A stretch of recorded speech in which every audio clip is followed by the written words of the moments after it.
Bonjour tout le monde, je suis là pour vous présenter le déchargeur, un des déchargeurs que nous allons proposer à l'heure actuelle. Donc ça, c'est un déchargeur de 25 watts qui va permettre tout simplement de pouvoir décharger une batterie. Donc là, en l'occurrence, je suis en train de décharger à 2,1 ampères.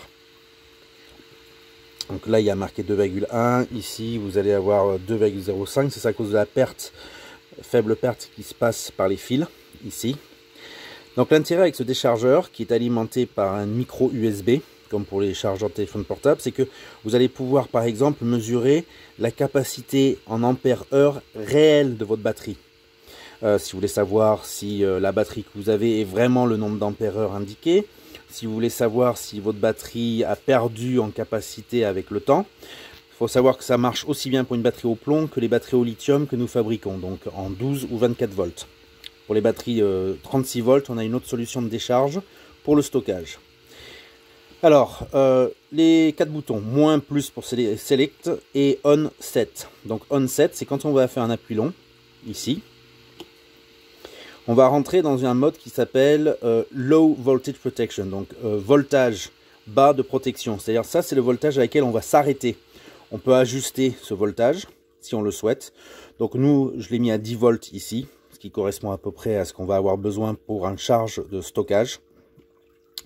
Donc tension de haute, donc 25,2 volts, c'est la tension maximum de nos batteries en 24 volts.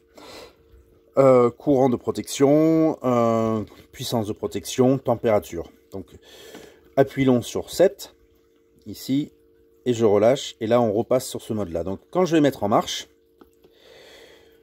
je vais avoir donc le nombre d'ampères indiqué quand j'appuie sur Select ici, 2,1 ampères, et le nombre de watts actuellement qui sont en train de décharger. Et en tournant ce potentiomètre, je vais pouvoir augmenter.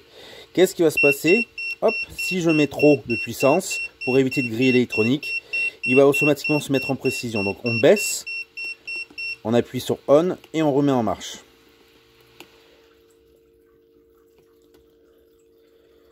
Et voilà, et le voyant On, Run, donc en marche, s'active. Si j'appuie ici, je vois le nombre de watts. Alors là, c'est le nombre d'ampères que je suis en train de tirer sur la batterie actuellement. Ici, le nombre de watts que je suis en train de tirer dessus, donc 25 watts. Le nombre d'ampères-heure qui ont été évacués sous forme de chaleur à travers ce système, donc ça ne prend pas en compte, attention, la perte dans les fils. Il y aura toujours un peu de perte dans les fils, ça c'est inévitable, mais c'est vraiment minime.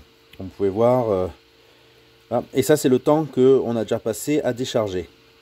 Donc 2,16 ampères contre 1,10 ampères. Donc on a 60 mA de perte dans les fils.